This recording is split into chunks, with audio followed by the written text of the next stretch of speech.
So let's start with this new chapter, which is molecular basis of inheritance. चल है तो इसमें सबसे इम्पोर्टेंट चीज क्या है कि we will talk about the DNA, which is the code of life. Okay, so DNA, as we know, it is a deoxyribonucleic acid. इसके बारे में हम 11th में भी पढ़े हैं और यहाँ भी हम डिस्कस करेंगे वापस से. So DNA is an acidic substance. ठीक है, that's why we call it nucleic acid. Present in nucleus, which was first identified by Frederick Mischer in 1869. Okay, it's a very long time ago. And he told that it is a acidic substance present inside the nucleus. Afterwards, he named it as nuclein. Any substance present in the nucleus, he named it nuclein, just like that. Okay. So afterwards, people have not given much importance to this, and other structures were found out, and people were started working on them. Later on, there was a person in around 1950s or late 40s, Erwin Chergaff. There was a person known as Erwin Chergaff. ठीक है, अभी ये आपको याद रखना है, यहाँ से याद रखने वाली चीजें शुरू हो जाएंगी. That for a double stranded DNA, the ratio between adenine and thymine and guanine and cytosine are always constant and equals 1. इसका क्या मतलब है? इसको कहा जाता है एरविन चरगाफ्स या चरगाफ्स रूल्स. ठीक है, तो डबल स्टैंडर्ड डीएनए अगर आप लेंगे और उसमें अगर आप एडेनिन और थायमिन का रेशियो निकालेंगे कि कितने उसमें ए है और कितने उसमें टी है. डबल स्टैंडर्ड के लिए बात हो रही है ये. ठीक है, सिंगल स्टैंडर्ड के लिए या आरएनए के लिए नहीं हो रही है. कितने ए हैं और कितने टी हैं, तो इसका रेशियो अगर आप निकालेंगे तो ये हमेशा 1 ही आएगा. This is fixed. वैसे ही अगर आप जी और सी का रेशियो निकालेंगे तो उसका एक भी रेशियो 1 ही आएगा. ओके, तो ये है चरगाफ रूल्स कि A is always equal to T and ratio is 1. G is always equal to C. Number of G's is equal to number of C's and its ratio is always 1. Or you can say that the ratio of purine to pyrimidine is also equal to 1. So you can write it like this also. Let me write it here.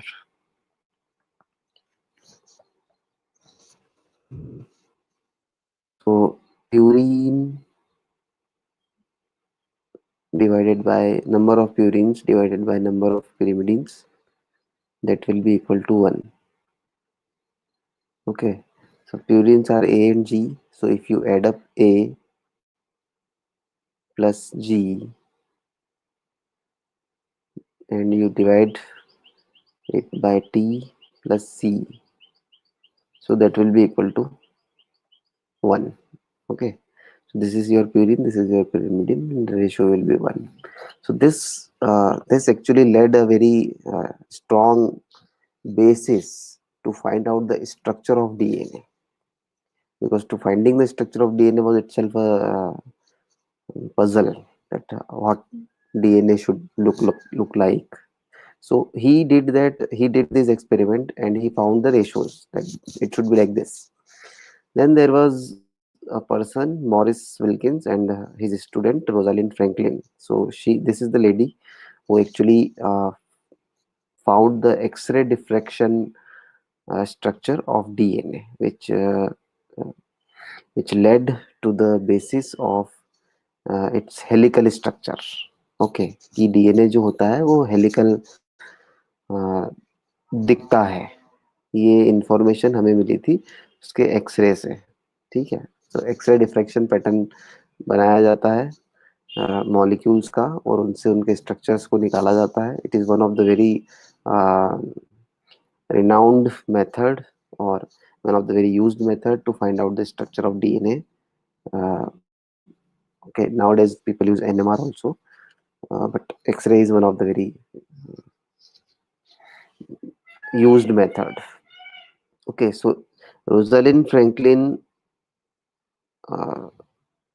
produced the X-ray diffraction pattern. Actually, Rosalind Franklin was working with Maurice Wilkins. So Maurice Wilkins is also involved in this. So later on in 1953, there were two people, this James Watson and Francis Crick. They proposed a very simple but famous double helical model for the structure of DNA. Okay, and unfortunately, or fortunately, whatever, James Watson and Francis Crick shared the Nobel Prize in 1963 for finding the structure of DNA with Maurice Wilkins. And unfortunately, Rosalind Franklin was died because of blood cancer. Okay, so she died at the age of 38 or 37. Okay, so she is one of the key person in finding out the structure of the DNA, because without X-ray diffraction pattern, uh, Watson and Crick would have never come out with the double helical structure. It's not that easy. Okay, so actually they were listening to the Chargaff's investigations. Okay, whenever a person do some investigation, they give talk so people can listen, and they also listen to the Rosalind Franklin's structure, and they added these two information and proposed this model just like that. Okay, they were not biologists. None of them were biologists. One was physicist and one was mathematician. So it is like this. Okay. So 1963, they got the Nobel Prize. James Watson Crick and James Watson, Francis Crick, and Maurice Wilkins. Okay, what is DNA? DNA is a polymer of nucleotides, और nucleotides को ही हम deoxyribonucleotides भी कहते हैं, क्योंकि nucleotides RNA में भी होते हैं, डीएनए में भी होते हैं. तो डीएनए वालों को हम कहते हैं डीऑक्सीराइबोन्यूक्लियोटाइड्स एंड आरएनए वाले को हम कहते हैं राइबोन्यूक्लियोटाइड्स. ओके, मेरी आवाज आ रही है? Yes, sir. Yes, sir. Okay. So it's a double helical structure. It is double helix. So two helix are there. You have seen, and here also I have chosen this theme where DNA is shown like this. It is going like this and like that.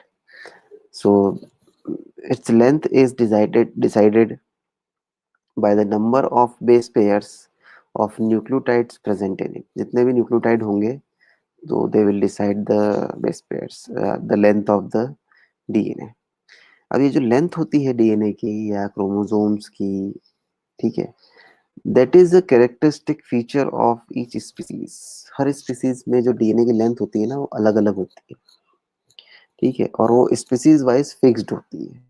इस species में इतना DNA content होता है, इस species में इतना DNA content होता है, या हम कहें कि उसका डीएनए का लेंथ ये होता है, ठीक है, इतना बेस पेयर्स का होता है, ठीक है. Like some of the examples which are given in NCERT which I have taken directly, and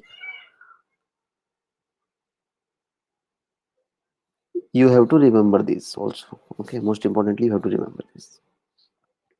So bacteriophage होता है 5174 YX174. उसका डीएनए का लेंथ होता है 5386 base pairs, 5386 base pairs, correct. Bacteriophage lambda है, इसका जो साइज होता है ये होता है 48,502 बेस पेयर्स, और you can write in kilo base pairs also, like 48.502 kilo base pairs also you can write.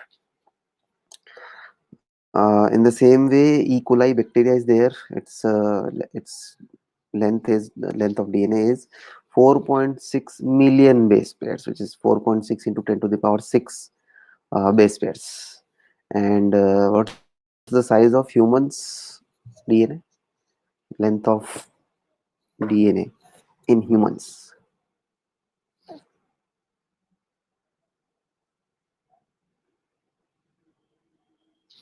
Tell me.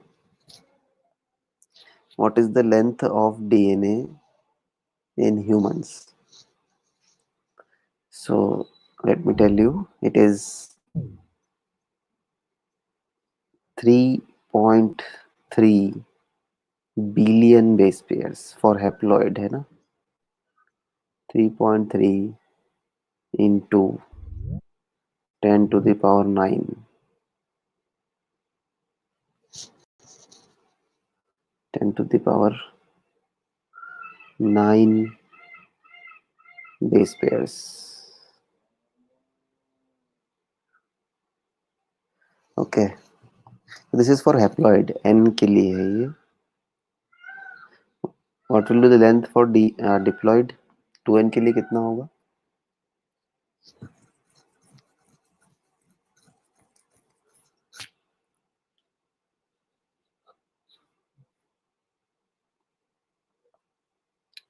To N के लिए कितना होगा?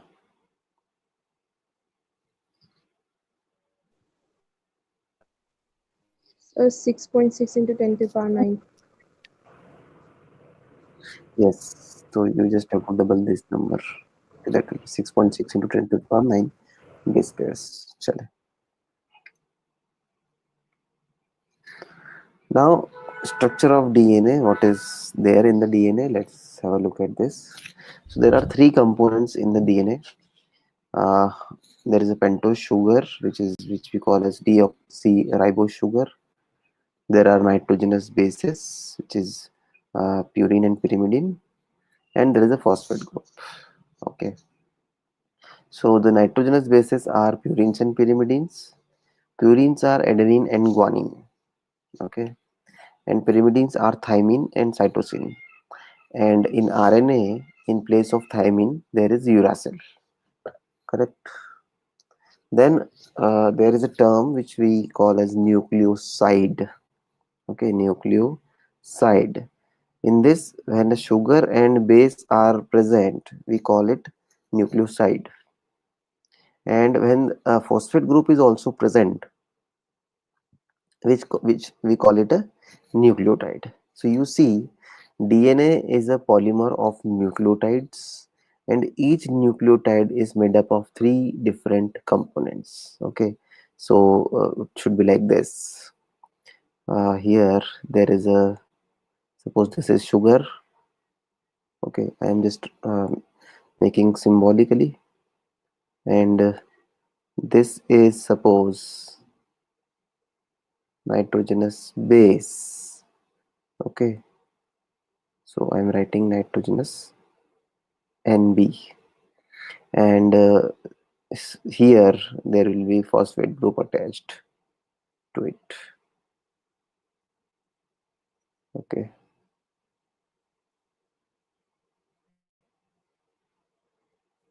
so this whole structure is repeated many times, and it forms one strand. On same way there will be another strand, so उस पर भी ऐसे ही होगा. ठीक है.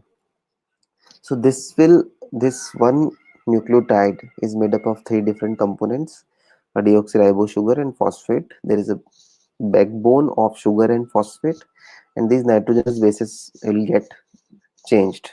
It can be adenine, guanine, maybe thymine or cytosine. Okay, so depending on the species, क्योंकि species, हर species में DNA की length भी fixed होती है, और साथ ही साथ किस पोजीशन में कौन सा न्यूक्लियोटाइड होगा ये भी फिक्स्ड होता है. Okay, so these two things are characteristic feature of each species. Okay, now two nucleotides are linked to 3 prime 5 prime phosphodiester linkage to form a dinucleotide. Now I'll tell you what this 3 prime 5 prime is, and what is a phosphodiester linkage. So before that you must know what is ester linkage. And dinucleotide means there will be two nucleotides. So for joining a nucleotide, there will be a phosphodiester bond between the two nucleotides. Okay, so we will see what it is. And this give rise to the polarity at ends in each DNA strand of 3 prime and 5 prime. अब ये दो last की दो statements हैं, इनको हम structures के through ही समझ सकते हैं. ठीक है, तो मैं कुछ स्ट्रक्चर बनाऊंगा यहाँ पे, जब तक कि हम, ठीक है, इसमें है मेरे पास, नेक्स्ट स्लाइड में है ही, रहने देते हैं. चले, so this is the components So this is cytosine. These are pyrimidines, cytosine and thymine. Okay, so here you have like last year we have discussed in your class 11th. You know that there is a cytosine is having, or pyrimidines are having single ring structure, and there are nitrogenous bases at two positions, this and this. So this is the first nitrogenous base, and one, carbon 2 and 3, carbon 4, carbon 5 and carbon 6, like this. Okay, so थोड़ा सा इसमें दिखाई कम दे रहा है, but still you will understand.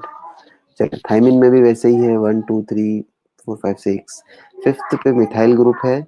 सो ये methyl group uracil में absent होता है. Uracil is not having this group. Okay, and the same way there are purines. Two purines are there, adenine and guanine. Okay, now you see here there is this deoxyribose sugar. Deoxyribose sugar, why we call it deoxyribose? Because at this third group there is OH present. In the second group there is H is present on both the sides. Okay, यहाँ पे भी H है, यहाँ पे भी H है. Ribose sugar में क्या होता है कि यहाँ पर O होता है. ठीक है, अगर हम डीएनए की बात करें, राइबोस शुगर की बात करें, तो यहाँ पर O प्रेजेंट होता है, जो कि डीऑक्सी राइबोस शुगर में नहीं होता है, जो कि डीएनए में पाई जाती है. ठीक है, so this is the third carbon on which this hydrogen is present and this OH is present, and this is the fifth carbon of the sugar where the phosphate group is present. Now you see, यहीं पर 3 prime 5 prime समझ में आ जाएगा आपको. This is the first carbon. ठीक है, first, ये second है, ये थर्ड है, ये फोर्थ है, और ये वाला फिफ्थ है. ठीक है, अब जब भी हम डीएनए को देखते हैं, एक स्ट्रैंड को देखते हैं, तो उसमें हमेशा ये वाला पार्ट ऊपर होता है, ये और ये वाला नीचे होता है. अगर हम ऐसे देख रहे हैं तो पेपर पे, थ्री डायमेंशनल स्पेस में तो कुछ भी ऊपर नीचे हो सकता है ना. पेपर पे जब हम देख रहे हैं तो ये वाला देखो आप, ये वाला 5 प्राइम जो एंड है, फाइव्थ जो कार्बन है शुगर का, ये ऊपर की तरफ है और इस पे फॉस्फेट जुड़ा हुआ है. ठीक है, तो ये 5 प्राइम एंड हो गया डीएनए का. ऐसे ही 3 प्राइम ये वाला जो है एंड नीचे की तरफ होगा, तो इसको हम 3 प्राइम एंड कहेंगे. सो 5 प्राइम टू 3 प्राइम. अब यहाँ आप देखो, एक न्यूक्लियोटाइड बना हुआ है. ठीक है, ये एक बेस जुड़ा हुआ है इससे. This is guanine. ग्वानिन को यहाँ जोड़ा हुआ है, एंड ये डीऑक्सीराइबोस शुगर है, ये फॉस्फेट है. ये पूरा मिलके एक न्यूक्लियोटाइड बना ले रहा है. ठीक है, अब यहाँ आप देखो, चारों को जोड़ के दिखाया गया है, एक स्ट्रैंड दिखाया गया है. ठीक है, अब ये शुगर जो दिख रही है आपको, ये शुगर जो दिख रही है, इसमें 5 प्राइम एंड पर फॉस्फेट जुड़ा हुआ है. So this is 5 prime end of this strand. ठीक है, ये इसका 5 प्राइम स्ट्रैंड, 5 प्राइम एंड है. ठीक है, ये इसका 5 प्राइम एंड हो गया. अब देखो यहाँ पर 3 प्राइम पर, जो 3 प्राइम पर OH था, उसने फॉस्फेट के साथ में बॉन्ड बनाया, और वही फॉस्फेट किससे जुड़ा हुआ है वापस, फिफ्थ कार्बन से. तो इधर कोई 3 प्राइम एंड आपको देखने को नहीं मिलेगा, ना 5 प्राइम देखने को मिलेगा बीच में. यहाँ भी नहीं देखने को मिलेगा, यहाँ भी नहीं देखने को मिलेगा. एंड में जाके आपको 3 प्राइम एक फ्री OH ग्रुप दिखेगा यहाँ पर. ये हो गया 3 प्राइम एंड. ठीक है, बात समझ में आई क्या? Yes, sir. ठीक है, तो यहाँ पर अब दो चीजें आपको याद रखनी है. एक तो ये है कि there is a 5 prime and there is a 3 prime end. इसको कहते हैं पोलैरिटी. ठीक है, दूसरा 5 प्राइम पर फॉस्फेट ग्रुप होता है, 3 प्राइम पर हाइड्रोक्साइल या OH ग्रुप होता है. ठीक है, दो चीजें याद रखनी है आपको. सेम टू सेम होगा दूसरे स्ट्रैंड के लिए भी. ठीक है, अब दूसरे स्ट्रैंड के लिए होगा तो उसमें कैसे होगा, उसमें शुगर उल्टे बनता है, उसमें इस तरह बनता है, तभी जाके जो पोलैरिटी है वो अपोजिट डायरेक्शन में आती है। तो यहाँ पर हम ए देख रहे हैं, इसके सामने क्या होगा, टी होगा। So this is our T.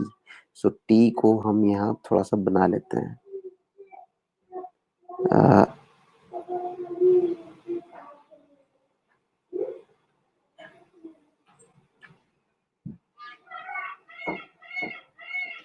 और यहाँ पर फिर से डबल बॉन्ड ओ है।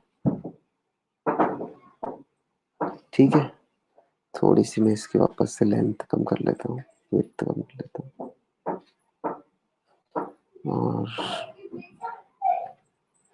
ठीक है, अब आप देखें यहाँ पर कि ये जो है, ये वाला जो है, ये हाइड्रोजन बॉन्ड बनाएगा, ये हाइड्रोजन और ये ऑक्सीजन के बीच में हाइड्रोजन बॉन्ड बनेगा, ये हाइड्रोजन और नाइट्रोजन के बीच में oxygen bond, sorry hydrogen bond बनेगा। तो ए और टी जो है दो उससे जुड़ जाएंगे। ठीक है, हाइड्रोजन बॉन्ड से ए और टी के बीच में दो हाइड्रोजन बॉन्ड होते हैं। ठीक है, अब यहाँ पर ये जो है नाइट्रोजन, ठीक है, ये वाला नाइट्रोजन, सॉरी ये वाला जो नाइट्रोजन है ये हमारा है फ्री, ये बॉन्ड बनाएगा शुगर के साथ में। ठीक है, तो शुगर यहाँ पर उल्टा बनेगा, उल्टा शुगर बनता है यहाँ पर इस तरह से,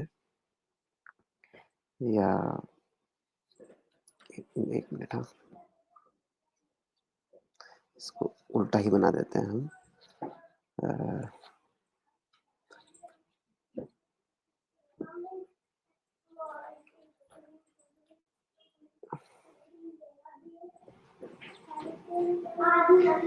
ठीक है, ये शुगर है, ये इसका, ये 5 प्राइम एंड होगा, तो यहाँ पर फॉस्फेट आएगा, यहाँ पर फॉस्फेट ग्रुप आएगा। ठीक है, और यहाँ पर OH आएगा। ठीक है, और यहाँ पर नाइट्रोजन के साथ में फिर बॉन्डिंग होगी, क्योंकि अभी ये थोड़ा स्पेस कम है इसलिए मैं बना नहीं पा रहा हूँ। ठीक है, सो सेम वे यहाँ पर फिर फॉस्फेट है, फिर वापस यहाँ पर राइबो शुगर आएगा। ठीक है, एक राइबो शुगर लाइक दिस,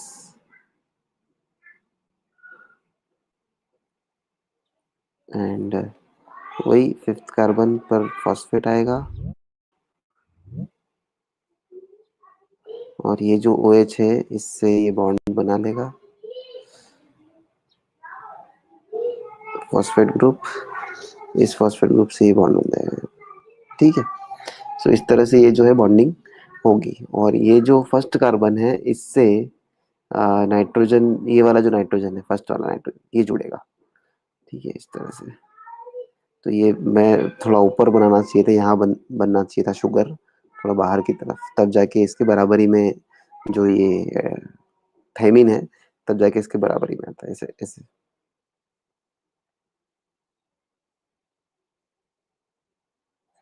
यहाँ पे नाइट्रोजन आएगा, यस, ये दो ऑक्सीजन है। ठीक है, तो ये वाला ऑक्सीजन इसके साथ में यहाँ बॉन्ड बनाएगा, और ये वाला जो नाइट्रोजन है इसके साथ में यहाँ बॉन्ड बनाएगा। सो to bonds will be, hydrogen bonds will be there between A and T, and between C and G there will be 3 hydrogen bonds। तो यहाँ पर ये C है, ठीक है, तो ये 3 हाइड्रोजन बॉन्ड बनाएगा, एक यहाँ पर, एक यहाँ पर, और एक यहाँ पर G के साथ में। ठीक है, सो एक और चीज यहाँ बता देता हूँ मैं, C और G के बीच में 3 हाइड्रोजन बॉन्ड है। ठीक है, A और T के बीच में 2 हाइड्रोजन बॉन्ड है। क्लियर है सभी को, यहाँ तक सबको क्लियर है? 3 prime 5 Yes, prime sir. Polarity समझ में आई सभी? Yes, sir. ओके, चलो आगे बढ़ते हैं। अब एक और चीज है यहाँ पर ध्यान रखने वाली, कि जो ये जो स्पेसिफिसिटी है कि A T के साथ ही बाइंड करता है, C G के साथ ही बाइंड करता है, ये नेचुरल केसेस में तो ऐसे ही रहता है, पर कभी भी जब पीएच वगैरह चेंज होता है तब ये हो सकता है कि ए जो है वो सी से बॉन्ड बना ले, या जी जो है वो टी से बॉन्ड बना ले। ठीक है, ये हो सकता है। It is because of change in pH. इसलिए न्यूक्लियस का जो अंदर पीएच होता है वो पीएच काफी स्पेसिफिक होता है और वही रहना चाहिए, उसमें ज्यादा कुछ चेंज नहीं आना चाहिए, otherwise it will disrupt the structure. चल, तो अब हम आगे बढ़ते हैं। हाँ, एक और चीज यहाँ पर और बता देता हूँ मैं, there is a phosphodiester bond. So जब भी कार्बन ओ कार्बन बॉन्ड बनता है उसको ईस्टर कहते हैं। इस तरह का आपने देखा होगा, सी ओ सी, या आर ओ आर जो होता है उसे ईस्टर लिंकेज, ईस्टर बॉन्ड कहते हैं। ठीक है, तो यहाँ पर क्या हो रहा है कि फॉस्फेट, यहाँ P C O P and P O C इस तरह से बन रहा है, तो इसलिए इसको कहेंगे डाई ईस्टर। दो ईस्टर है यहाँ पर, एक इधर है ये वाला और एक ये वाला है, और क्योंकि यहाँ पे फॉस्फेट इन्वॉल्व है इसलिए इसको फॉस्फोडाइस्टर बॉन्ड कहते हैं। और दूसरी चीज एक और चीज यहाँ पे बता देता हूँ मैं, क्योंकि फॉस्फेट दिख रहा है। डीएनए इज नेगेटिवली चार्ज्ड, ठीक है, in its native state because of phosphate group. Okay, DNA negatively charged होता है बिकॉज ऑफ फॉस्फेट। ये भी एक इंपॉर्टेंट प्रॉपर्टी है डीएनए की। क्लियर? चलिए आगे बढ़ते हैं। Now there are salient features of DNA helix. जो स्ट्रक्चर है उसका डबल हेलिकल स्ट्रक्चर है, उसके कुछ सेलिएंट फीचर हैं जो वाटसन एंड क्रिक ने दिए हैं। सबसे पहला तो ये कि इट इज डबल स्ट्रैंडेड। तो ये डबल स्ट्रैंडेड मॉलिक्यूल होता है। ठीक है, there are two antiparallel ends strands which run like this।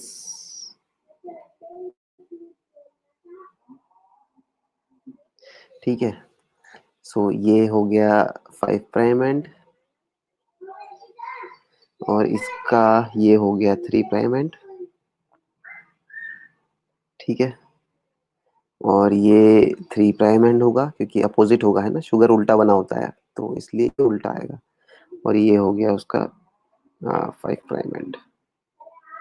ठीक है, ये आपको जो पोलैरिटी है ये बहुत इंपॉर्टेंट है, पता है, क्योंकि जब हम रेप्लिकेशन देखेंगे और जो दूसरे फंक्शंस होते हैं डीएनए के जब वो देखेंगे तो ये पोलैरिटी बहुत मायने रखती है। ठीक है, तो ये जो है डबल हेलिकल स्ट्रक्चर है। अब ये हेलिकल कैसा है पता है, it is a cylindrical structure. आप एक सिलेंडर लो और उसके ऊपर डीएनए को रैप करना शुरू करो, मतलब एक स्ट्रैंड को रैप करना शुरू करो।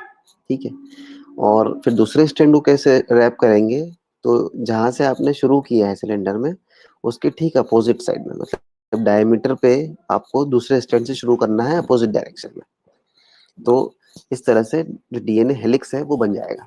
ठीक है, और maybe I will make and I will show you.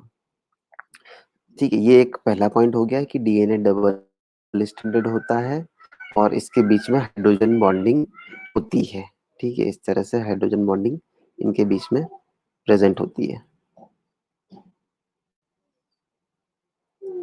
क्योंकि ये रोटेट हो रहा है इसलिए मैंने रोटेटेड बॉन्ड्स बना दिए हैं। तो इस तरह से हेलिकल स्ट्रक्चर है, एंटी पैरेलल होते हैं और इनके बीच में हाइड्रोजन बॉन्डिंग होती है। आप सबको पता है हाइड्रोजन बॉन्ड क्या होता है?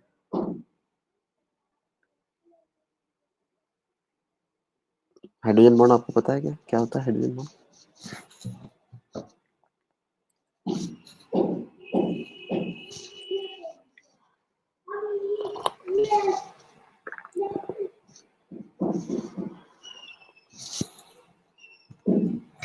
मेरी आवाज आ पा रही है?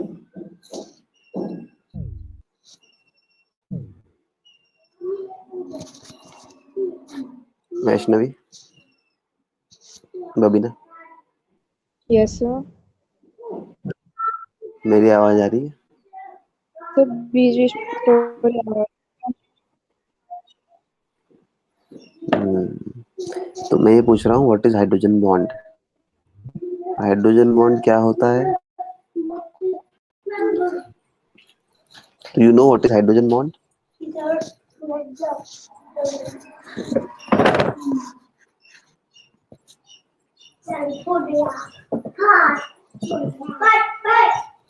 ठीक है, आवाज नहीं आ रही है क्या?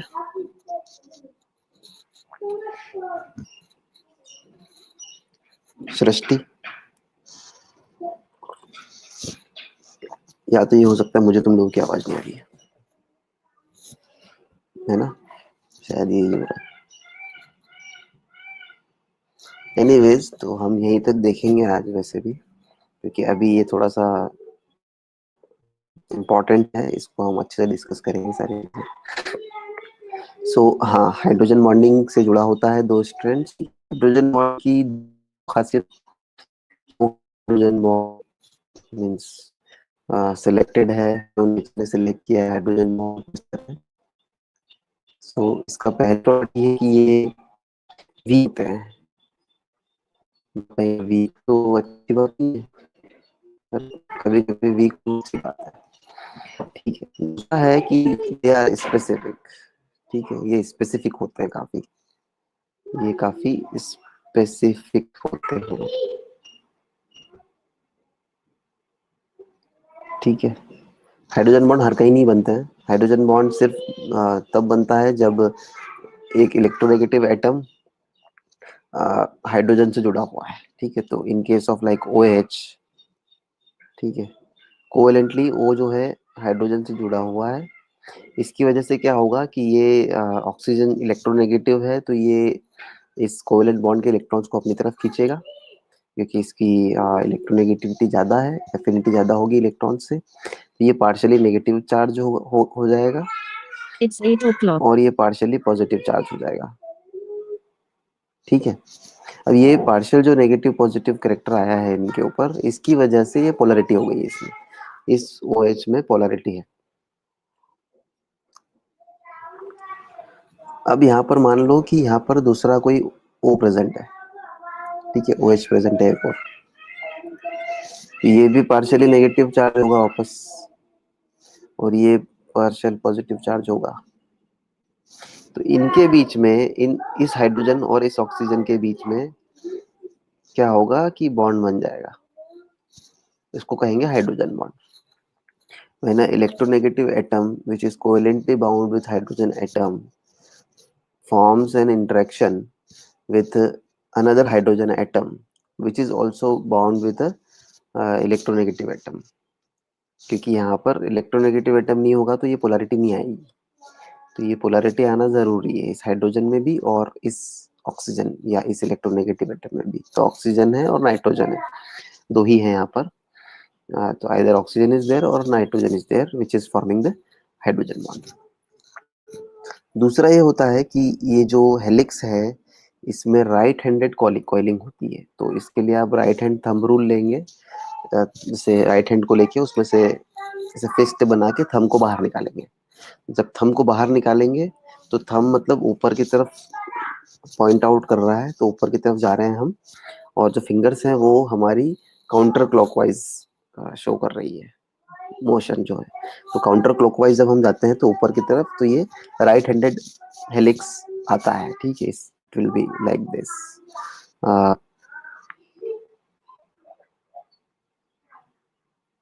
ठीक है, ये होगा जो है राइट हैंडेड है, और ऐसे अगर होगा तो ये लेफ्ट हैंडेड हो जाएगा। ठीक है, ऐसे अगर हम बढ़ेंगे so this will be left handed helix. ठीक है, सो जब हम डिफरेंट टाइप्स ऑफ डीएनए देखेंगे तो उसमें हम देखेंगे कि there are some DNA molecule which are left handed also, but in nature और जो नॉर्मली जो डीएनए पाया जाता है वो राइट हैंडेड होता है। ठीक है, उसी को हम BDNA भी कहते हैं। जो वॉटसन एंड क्रिक मॉडल है DNA, that is also known as BDNA। B means biological DNA. ठीक है, so there is ADNA, CDNA, DDNA, HDNA, ZDNA, we will talk about all those. ठीक है, तो इतना अभी सिर्फ BDNA लेकिन नेक्स्ट है पिच जो होती है इसकी, वो 3.4 नैनोमीटर की होती है। पिच का मतलब होता है एक कंप्लीट टर्न, ठीक है। जैसे यहाँ से शुरू होके, सॉरी, यहाँ से शुरू होके एक टर्न पूरा जब ले ले तो उसको हम कहेंगे one pitch which is 3.4 nanometre. और एक एक पिच के अंदर 10 बेस पेयर होते हैं, ठीक है। सो इसका ये मतलब हुआ कि दो बेस पेयर के बीच की जो दूरी है वो 0.34 नैनोमीटर होती है, ठीक है। दो बेस पेयर के बीच की दूरी कितनी होगी? 0.34 नैनोमीटर, ठीक है। सेकंड, ये जो हेलिक्स है, सिलेंड्रिकल स्ट्रक्चर है, इसका जो डायमीटर होता है वो 2 नैनोमीटर का होता है। मतलब इन दोनों के बीच में जो दूरी होती है वो 2 नैनोमीटर की होती है, ठीक है। तो ये सारी चीजें मैं फिर से डिस्कस करूंगा, बट मैं तुम लोगों को एक क्वेश्चन दे देता हूँ अभी कि दो बेस पेयर के बीच की दूरी आपको दी हुई है 0.34 नैनोमीटर। तो आपको ये जो डीएनए है, bacteriophage DNA, bacteriophage lambda DNA, और ये 174 फाज, ई कोलाई एंड ह्यूमन, इनके डीएनए की लेंथ आपको बतानी है, ठीक है। Length of DNA of these two bacteriophage, E coli and humans, ठीक है। ह्यूमंस में आपको 2n की बतानी है लेंथ, 2n डीएनए की लेंथ कितनी होगी ये आपको बताना है, ठीक है। तो आज के लिए इतना ही। नेक्स्ट क्लास में हम जो स्ट्रक्चर है इसको और डिटेल में समझेंगे, ये पिच और ये सब क्या होता है, एंड फिर फर्दर हम आगे बढ़ेंगे, ठीक है।